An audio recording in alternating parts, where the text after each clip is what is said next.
ओ madam, अपने बच्चे को चुप कराओ। तुम्हारे बच्चे ने शोर मचा मचा के हमारा दिमाग खराब कर दिया है। वो भूखा है बेचारा, आप टेंशन मत लीजिए, अभी दूध आ जाएगा तो मैं उसे चुप करा दूँ। ये बच्चा तुम्हारा ही है, किसी और को उठा लाई हो, कितना रो रहा है। और वैसे भी जब बच्चा तुमसे संभाला ही नहीं जाता है तो क्यों लेकर आती हो? कैसी बातें कर रहे हैं आप लोग? आपको तमीज नहीं है बात करने की? अच्छा, तो तू हमें तमीज सिखाएगी किससे कैसे बात करनी चाहिए? तुझे पता है, तेरे इस बच्चे की वजह से ना हमारा सारा शूट खराब हो गया। हम यहाँ अपनी रील्स बना रहे हैं और तेरा बच्चा चिल्लाया जा रहा है, रोया जा रहा है। तो आप लोग थोड़ी देर रुक जाए, आप लोग तो समझदार है ना, ये बच्चा है, अब इसे कैसे मैं चुप करूंगी? ये तुम्हारे बाप की सड़क नहीं है जो तुम यहाँ बैठकर अपने बच्चे को रुलाई जा रही हो और हम तुम्हारा ड्रामा देखे। चुपचाप से यहाँ से निकलो, समझी? कौन है इस गाड़ी का मालिक? अपने मालिक को बुलाओ और ये गाड़ी हटाओ। सही कह रहे हो तुम। ये गाड़ी मेरी है, मैं हूँ इसका मालिक। अच्छा, तो तुम हो इस गाड़ी की मालिक। अब तुम कहोगी ये रोड भी तुम्हारा है, वो गमला भी तुम्हारा है, ये पेड़ भी तुम्हारा है। देखो, अपना ये ड्रामा बंद करो। लगता है तुम्हारे पति ने ना तुम्हें घर से बाहर निकाल दिया है, इसलिए तुम्हारी ऐसी हालत हो गई है। बेहतर होगा कि तुम कहीं और अपने बच्चे को लेके जाओ और वहाँ शोर मचाओ। अजीब लड़की हो तो, कुछ भी बोले जा रही हो, कुछ भी बोले जा रही हो। तुम्हें खुद भी सुनाई दे रहा है कि बोल क्या रही हो? अपने बच्चे को चुप कराओ और ये ड्रामा बंद करो, ना तो ऐसे भागो। तुम लोग कहीं और शूट कर लो ना। अच्छा, एक तो हमारी जगह आके तुम यहाँ शोर मचा रही हो, ऊपर से हमें ही कह रही हो कि हम कहीं और चले जाए। तुम क्यों नहीं चली जाती हो? इसके पति ने ना इसको पकड़ लिया होगा किसी और के साथ, इसीलिए, वरना इतने छोटे बच्चे के साथ कौन बाहर भेज देता है ऐसे? मेरा ड्राइवर आ जाएगा, मैं चली जाऊंगी। ड्राइवर? इसका ड्राइवर भी है। लेके निकलो अपने बच्चे को। एक काम करते हैं गाइस, हम कहीं और शूट करने। ऐसे कैसे? ये हमारी जगह है, हम रोज शूट करते हैं। इसको तो छोड़ूंगी नहीं मैं। इसने मुझसे जबान कैसे चलाई, इसको तो मैं बताती हूँ। मैडम, ये लीजिए दूध, आपने मंगवाया था ना।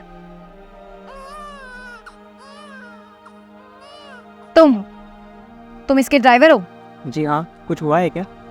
अभी कुछ हुआ तो नहीं है, लेकिन हो जाएगा। निकल जाओ यहाँ से अपनी गाड़ी लेके। आप ऐसे कैसे बात कर रही हैं मैडम से? आपको पता भी है कि है कौन? क्यों, ये कहीं की ऑफिसर है क्या, या कोई प्रेसिडेंट की बेटी है? बोल।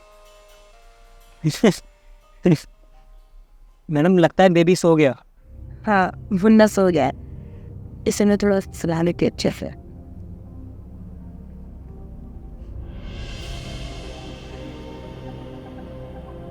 हाँ, क्या बोल रहे थे आप लोग? मैं बाहर आके बताती हूँ। आजा आजा।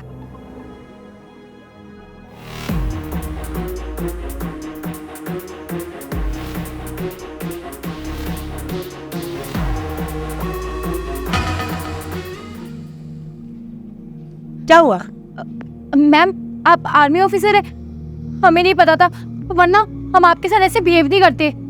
मैम, हम लोग तो बहुत रिस्पेक्ट करते हैं आर्मी ऑफिसर की। मैम, हमें बिल्कुल नहीं पता था कि आप आर्मी ऑफिसर हैं।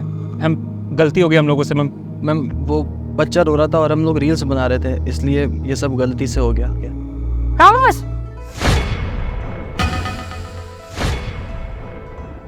शर्म आनी चाहिए तुम लोगों को।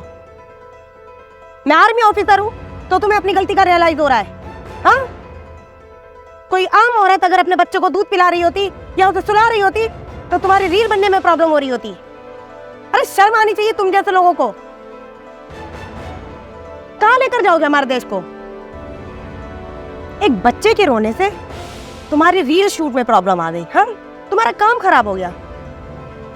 तुम लोगों ने कभी ये सोचा है कि वहां सरहद पे हम जैसे कई आर्मी ऑफिसर अपनी जान की बाजी लगाए खड़े रहते हैं अपने देश की हिफाजत के लिए, शहीद होने के लिए? किसके लिए? आप लोग ताकि चैन से सो पाए। लेकिन आपको तो एक बच्चे के रोने से तकलीफ हो गई। आपका तो रील शूट खराब हो गया। हाँ, मैं ये नहीं कह रही कि सोशल मीडिया खराब है, लेकिन उसमें इतना भी घुस जाना सही नहीं है कि आप अपनी इंसानियत ही भूल गए हैं। अरे निकलिए उससे, बहुत जरूरी है आपके लिए, क्योंकि अगर हमारे देश के नौजवान बच्चे ऐसे होंगे तो देश कहां जाएगा? आप ही तो है हमारे देश का भविष्य। अगर आप नहीं सोचेंगे तो कौन सोचेगा? मैम, हमसे बहुत बड़ी गलती हो गई और अच्छा हुआ आपने हमें अपनी गलतियों का एहसास दिला दिया। प्लीज हमें माफ कर देना, हम आगे से कभी भी किसी इंसान के साथ ऐसे मिसबिहेव नहीं करेंगे। हाँ मैम, मैम हमसे बहुत बड़ी भूल हो गई। मैम हमें माफ़ कर दीजिए, हमें आपके साथ ऐसा बिल्कुल नहीं करना चाहिए था। मैम हमें माफ़ कर दीजिए। हम एक रील शूट को एक बच्चे की तकलीफ से ज़्यादा बड़ा मान बैठे थे और हमें इस चीज़ का एहसास है। और मैम सही बोला आपने, आप आर्मी वाले हमारे लिए बॉर्डर पे अपनी जी जान की बाजी लगा देते हैं और हम लोग हैं आपको रिस्पेक्ट भी नहीं दे पा रहे हैं। मैम आप लोगों की वजह से ही हम लोग अपने घरों में चैन से सो पाते हैं और आप लोग 0 डिग्री टेम्परेचर पर भी बॉर्डर पे खड़े रहते हैं। मैम सल्यूट है आप लोगों पर। और मैम हम आपकी वजह से आज इंसान की वैल्यू समझ पाए, वरना हमारा फोकस तो सिर्फ रील में ही था। मैम हम लोग आगे से किसी को ऐसे परेशान नहीं करेंगे। याद रखना, आपने ये जो बात मुझसे बोली है इसका मतलब यही है कि आप लोग अपनी गलतियां सुधारेंगे और सच्चाई का सामना करेंगे। जी मैम। जय हिंद मैम। जय हिंद। जय हिंद। जय हिंद।